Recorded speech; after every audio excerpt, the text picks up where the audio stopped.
So I guess we're going to start with you guys, and then Greg will join us. So, but thank you for joining us, both of you. And Hoon, I haven't gotten to talk with you before, and Splinter is such an integral part of the show, and I really appreciate both the severity of some of the training and the humor, the very subtle humor that you bring into it. What's it been like voicing an iconic character like that, and what have you learned or experienced during that? I mean, I think that all of that, all of those dynamics and all of those dimensions were always there from the beginning, and they've just allowed those things to breathe and bloom, which has been a huge treat for me as an actor. I think especially with a character where there's clearly a function that he serves in the story to help guide his pupils, etc., and provide a sort of sense of stability in a rock. It's a very easy thing to let that become sort of skate. But to delve more into his history, to allow him to have higher emotional peaks and lower emotional valleys, I think makes what he's teaching to the students even richer. It has the weight of history behind it, and it has the sort of power of his own sense of loss or his own concern behind it even more strongly. And so that's just been, like any great acting gig, it's something where you are asked to go to your further limits, and it teaches you more about yourself. As a relatively new father myself, it's been kind of this lovely parallel with how my life has been in the non-animation world. So congratulations on that.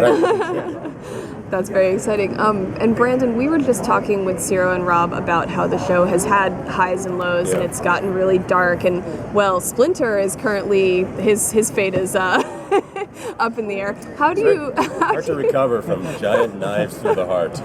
But there is time travel, so there's hope. There's hope. Who knows? We don't know yet. Yeah, we don't know. But how do you deal with that when you're working on the show and you know, the balance between those things, like the kid show versus the really adult Speaking stuff? of kids shows. Speaking of kids shows, hi Greg, welcome.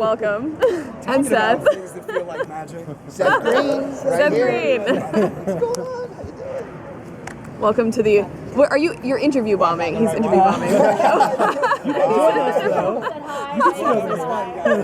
Come on back when you're ready. Greg, good to see you again. See you too. So we were just talking about how the show is both emotionally really fun and also really dark sometimes, and I was asking about how you deal with that. Well, we try and balance it out. Obviously, we try and interject a lot of comedy with the drama, but I mean, it's really trying to find sort of this fine line between, okay, it's a show geared for little kids, but you also obviously want to please the older fans, the Mirage fans, the people who grew up with the 80s show, and also the parents. Like I feel strongly that you have to entertain the parents as well as the child. You really do. Like, you want the parents to be into the show, and I get a lot of fan mail saying like, "Oh, my kid loves it, but I'm an even bigger fan." You know, so I mean, it's hard. It's you really want to be able to tell a story that has a wide span, that really that includes multiple demos, really. And speaking of a wide span, space really opens up some potential possibilities. So can you tell us a little bit about some of the fun? They were talking a little bit about, you know, they're going to be in space in a cool spaceship. Is there anything else you can share with us about what you'd like to see happen or what you're planning on?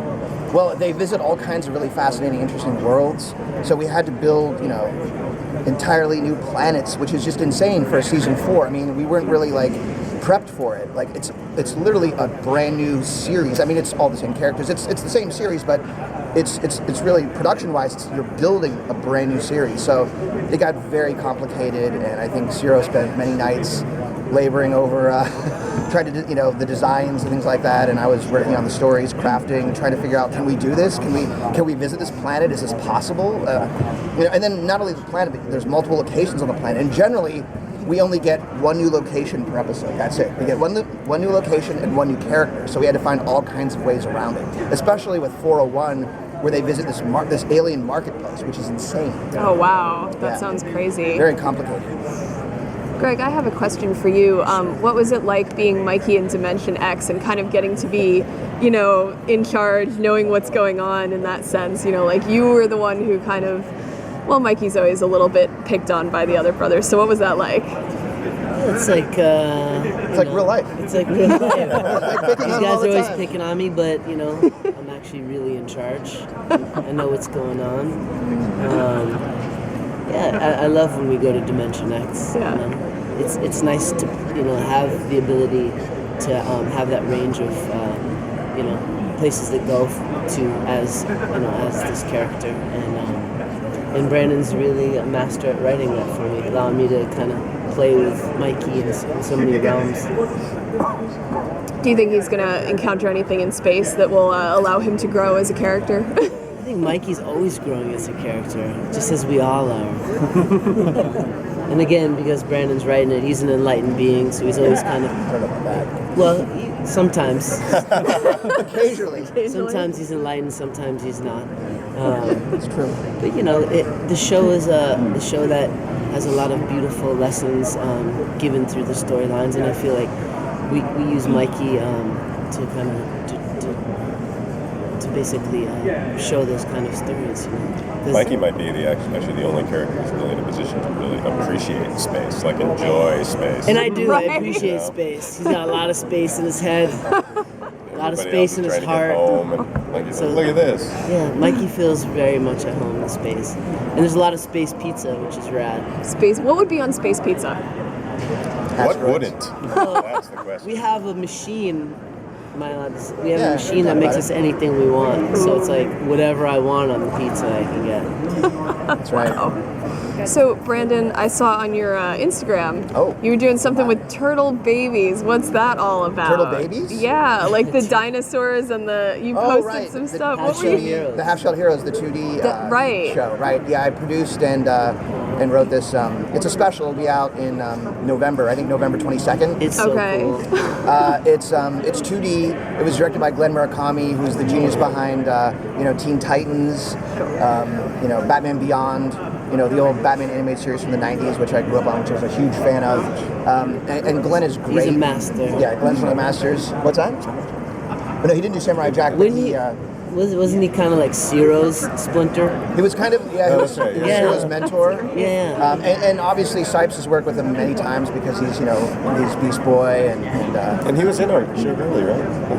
as a character. Yeah, character. Mr. Murakami, we based Mr. Murakami obviously off of Glenn. So. Yeah, so he's always been a part of the show, but now it's cool that he's got to bring his artistry to the, but Glenn is a franchise. master. Yeah. We got to do ADR recently for the episode, and it just looks awesome. I love it. Aw. It's a cool 2D special. It we're looks gonna super do more. cute. Yeah. Oh, we're gonna do more. Well, I was hoping. we'll see. We'll see. I mean, there's talk about us doing more. We'll see what the response is when it comes out, and if it's positive, and if the fans clamor for it, we'll hopefully do more. We'll see. Speaking of fan reaction to things, now all of the turtles have had a little bit of a crush on so-and-so or such and such. And I've seen, and of course Splinter has his backstory with the tragic past, and he's had a relationship of all the other characters. Didn't work out well. No, he's But, well, maybe if he comes back, maybe he'll... If he comes back. If he comes back. So I've seen some fan reactions being like, oh no, this is just about ninjas, it's not a romance show or whatever, but it seems to me that a well-rounded show needs that kind of thing. Are we going to be seeing something new in that vein? Are any of the turtles going to be having adventures where they meet the other turtles and or lizards and or things of that sort? Raph could have a relationship with a alien lizard. Who knows? I mean, these things are always possible. But actually, we've already announced Mona Lisa at San Diego. Right. Zelda Williams is playing Mona Lisa, and she's fantastic. She played a character on Korra. Right. And she is a big Turtles fan. She grew up with the Turtles, so that's going to be very exciting. And Sean Astin was so thrilled that Raph finally gets to have a relationship, that Raph finally gets to connect with someone. He was just so into it. He kept doing the lines over and over and over just because he just relished saying some of those, romantic lines. But I don't think there's not a lot of romantic subplots, I think, in Turtles, but I swear, whenever anything happens, like when Mikey connects with like Renette or Splinter. And I do. Oh yes, he does. Splinter with Tang Shen. They went crazy. The Tang Shen episode, and that was another dark episode. Seeing Tang Shen perish in the fire. Kids were freaking out. They were. Our social media blew up around that time. So, but that's one of my favorite episodes of season 3. It's because it doesn't really feel like any other episode of Ninja Turtles. It feels like a Japanese drama essentially, which I think is kind of cool. Plus, the first word in the title is teenage. gotta have something. It's yeah, true. right. That's All those true. hormones, the You can't ignore shellacne and that everything, part of it. you know. That's true. They aren't I mean, Mikey did get acne once, even if it was mutagen That's acne, true. so, you know. Splinter's always like, what are you doing in the bathroom? Yeah, hey. Come out of there. Brushing my teeth. my Leave hair. me alone. Open. Open the door. Mikey comes out all sheepish. Did anyone else? Do we have time for one more? Well, I actually had one for Greg.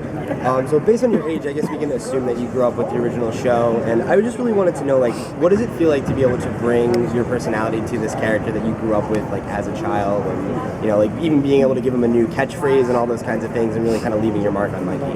Yeah, playing Mikey after growing up on Mikey, you know, in the 80s, it's quite, it almost feels like I'm just dreaming still. You know, I'm dreaming awake to be able to play him, to be able to be him, to be able to, you know, be a part of the creation of the new catchphrase and another new catchphrase, Booyah Kabunga!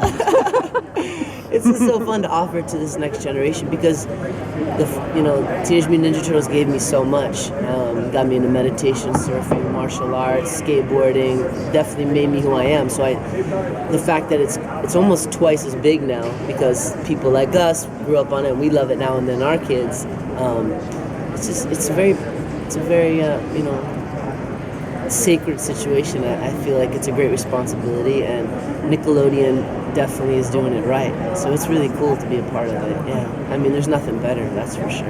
It also got him into like eating pizza, living in a sewer. He lives in a sewer right now. It's Playing part of video it. games. I mean, and it's pinball. really hard to find a sewer in Los Angeles because of earthquakes, you know, like. Yeah. But he I found found one. Found a nice one. Diligent. Hollywood and Highland, there's a gutter there. It's fairly clean. Well, thank you guys so Got much. some It's rooms always a available pleasure. for rent. All right. We'll hit you up for some sewer space, yeah. We need to, when we go to LA, need a place to crash. $2,700 a month. That's reasonable for LA, you know. And the bathroom's built in. Built-in bathroom. You go anywhere you want. Anywhere. Endless sewer apples, too. Fantastic. All you can eat. Sounds like a good plan. Stretching right now. Watching this. They're like, we're editing this out. No, we're not. It's the whole video. Well, is that all we've got? Thank you guys so much. It's always a pleasure. Thank you guys. Good to see you again. Oh, good to see you.